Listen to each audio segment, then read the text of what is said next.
पुलू रे सनाम को जोहार नवा वीडियो रे सनाम को सगुन दाराम अड़ी रस्कर रना कथा चेदा से हलानो जहाँ फाइनल खेल ताहें कना इंडिया और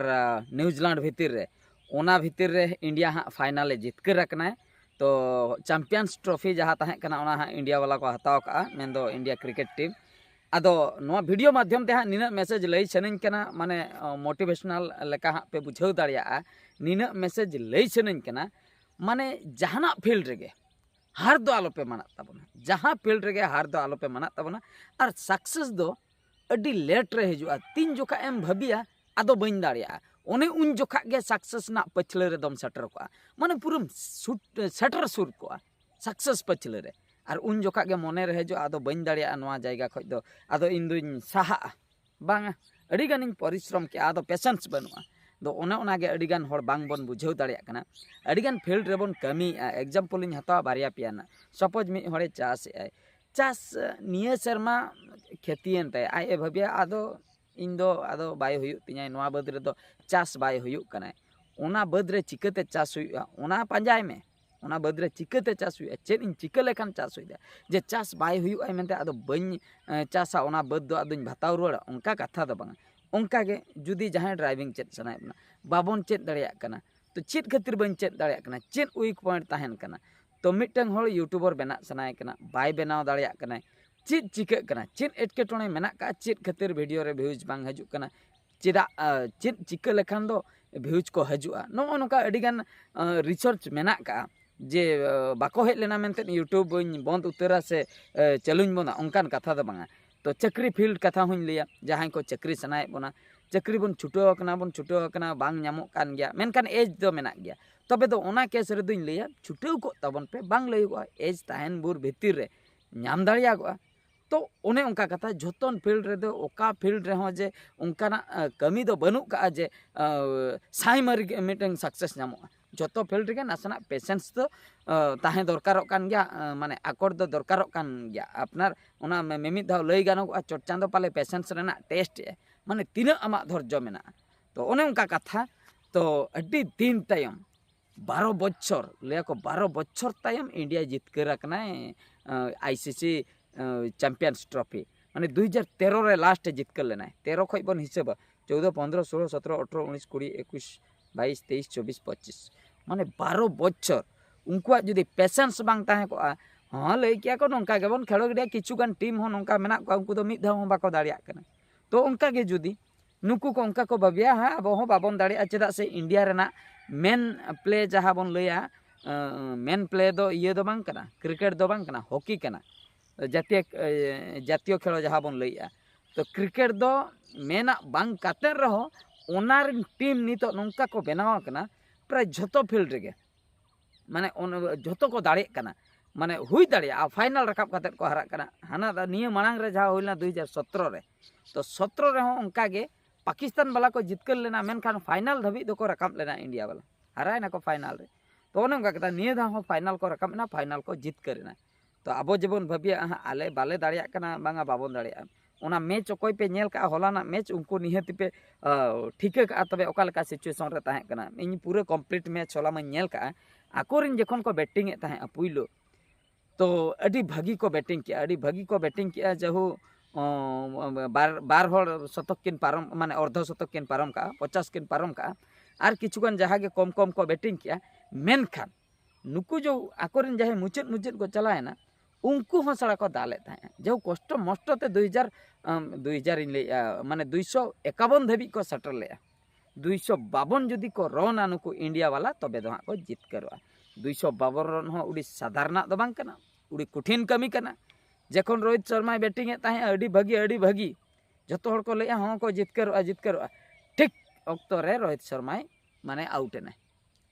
उनका तो बांग लईगो उना आउट कथा दो बांग स्टॉप आउट ना उना तो बांग लईगो उनी मांग सेने चलाए ना नडे विकेट कीपर पूरे नहाय ठेलाव गुड़ दो गट काय उना तो बांग लईगो तो उनका हो हुयो गया आउट ओकेशन ते हजू बांग लईगो विराट कोहली जहां लका पुइलू बारिया बॉल गे खेल का आउट ना बारिया बॉल रे चेद हो बांग लईगो उना तो ओकोय तीरम आउटवा ओकोया बैट जुदी लगायना एनते रहो टीम नोडे टीम अडी जोर को कमी के रोहित शर्मा आउट ना पुइलू रे मा गिले आउट ना उनी हो भागी गे खेल ताहे तो उनिया कैच नौकान कैच करना अड़ी भयानक कैच अड़ी डेंजरियस कैच न्यूजीलैंड टीम माने दन काते हना चेतान रे साब के मिटंग तीते उनका दो जतो दो बाको साब दाड़े तीना गान हर ठे ओना टैलेंट ताहेना उनी दो जहां सन तेगे चला रहो दन काते साबाय डाइव बाबन लिया कैंचर आय कारसला लेका हांते रे साब गन काय बाम पुचुई दाड़े उनी ठे दो बॉल बांग पारमो तो ओने उनका अड़ी डेंजरियस कैच उनी मिटंग साब के शुभमन गिला कैच अद उनी चलायन परे को भाबी के विराट कोहली हेना विराट कोहली ओधावाय विराट कोहली हेना बारिया बॉल के खेल का आउट हेना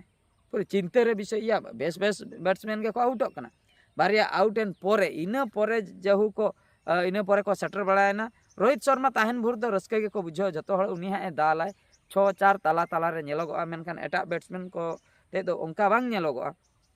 भरसा बांग ताहना एटा बैट्समैन थे तो भरसा बांग ताहना अतो रोहित शर्मा आउट पोरे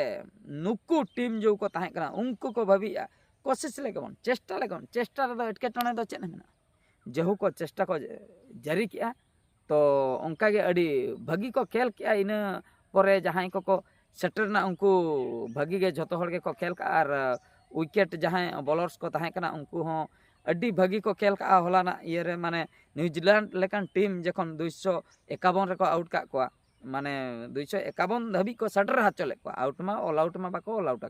251 धाबी को सेटर हाचले को मेनखान 260-70 जुदी हानते धाबी को दाल किया से नुको बकरा मुश्किल उतर को जहु हार्दिक पांड्या हो हेक कते दाल हटक आय अड़ी भागी गे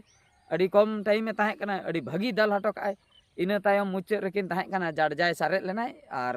केएल राहुल सारे लेनाय आदो नुकिन जहां किन खेल का अड़ी भागी किन खेल के कम किन दाल का रहो मेनखान भागी किन खेल का उनकिन के लास्ट बेस्ट बैट्समैन लेकाते दो हां किन ताहे कना इना परे दो बॉलर के को सारे लेना कुलदीप यादव सारे लेना और सामी सारे लेना और अने अब ताहे कना वरुण कुमार नुकु को सारे ना नुकु मा बॉलर कना को पूरा कंप्लीट बॉलर उनको दो बैट साब हो बाको बाड़या एटा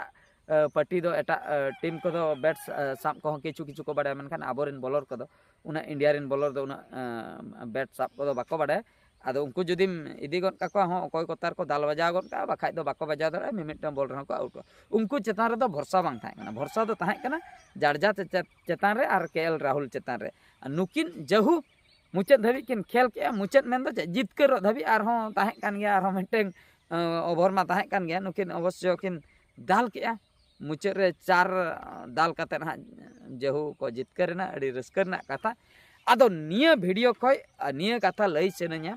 छुटेव को में बयहा छुटेव को में लांगा गदो कान रे हम छुटेव को में आलम लांगा आम सारा घड़ी के छुटेव रेगे ताहे को में जुदिम भिंदड़ो कना बेरेन में जतेम भिंदड़ो रहो बेरेन में मिद दिन हिलो ओना भिंदड़ बेरेन तेगे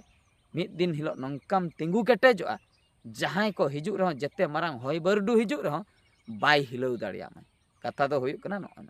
तो ठीक गया तबे सनाम को नवा वीडियो दो क्रिकेट मैच चेतान रे ताहे कना ओना सलाते मोटिवेशनल लेकान कथा किछु गानी लई किया तो जे जहार लाइफ रे नवा बन अप्लाई खान दो अड़ी भागीआ जहाया जहाना कमी मेना छुटे रे बन ताहे को कान ओने उनका बाको लिया कोशिश करने वालों की हार नहीं होता तो ओने उनका कथा के जहां को चेष्टा उनको दो तीच रहो माने हार दो बांग हुयु ताको जितकर गया को मिद दिन हिलो उनी मा हारा कान रहो रकाब कना बेरेट कान गया ओना खातिर मुचे रे दो जितकर आर मा ऑप्शन के बन तो ना वीडियो दो नडे मुचे के आर मिटे वीडियो रे बन नेपेला मुचे रे सनम को गॉड जोहार।